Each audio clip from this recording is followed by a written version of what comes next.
Well, picking up with being a young second lieutenant in command of a platoon at that time, and a platoon strength was normally 30 people. Sometimes we'd be down to 18 or 20, just depending on illnesses and wounded and things of that nature.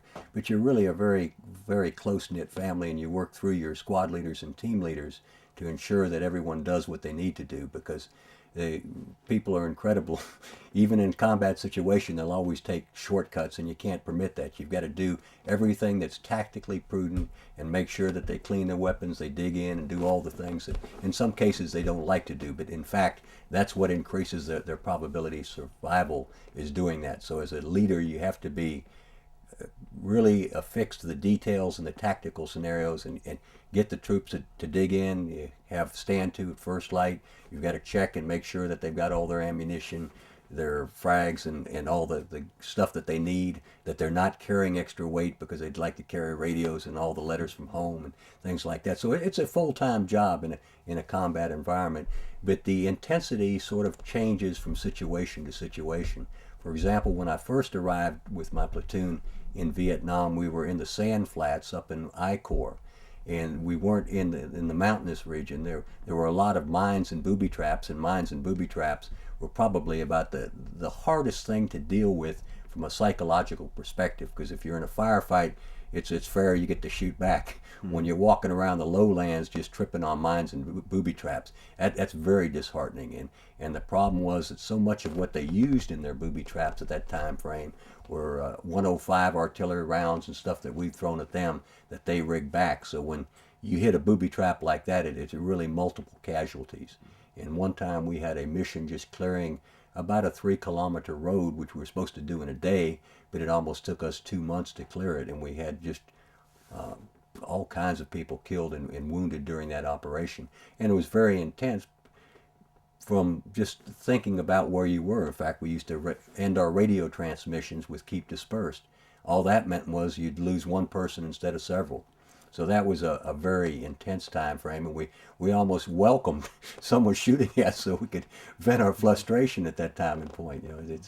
But then that's in the sand flats. Then you go out to the mountains or the Ashaw Valley, where the enemy is well in place. You're in their backyard. It's a totally different mentality, but the tactical rules still apply. So you've got to just have good tactical judgment at all times, and analyze what you're going through. But I was very blessed. I sort of had a sense for things like that, and could tell when the situation was right or wasn't right. And very few times did we actually get in firefights before we could predict what was coming up and be able to get in position and set up for them. So that's some things that some people have and some don't. But from a tactical perspective, it's really an interesting process, and it changes from the geographic locations and whether you're in full monsoons or the dry season, or just like today they're wrestling with the sandstorms and stuff in Iraq. So it's a lot of it's weather dependent, troop dependent, and also the particular type of mission. Whether you're in the city fighting or whether you're in the jungle fighting or in the sand flats, each one require different techniques and tactics that you've got to use. So it's a fluid situation. But one of the things that really is difficult, and that is your young soldiers, when they come in, are all very enthusiastic and really want to, they're patriotic, they join, they wanted to get in it. That's, that's just a trait of the paratroopers. That's why they signed on, And you've got to pull them back to the degree until they have a chance to see how things work, because until they see someone get hit or get hit themselves, they're a little careless there, because there's a sense of immortality that it's not going to happen to me. But my gosh, in Vietnam it happened to 50,000 plus that were killed.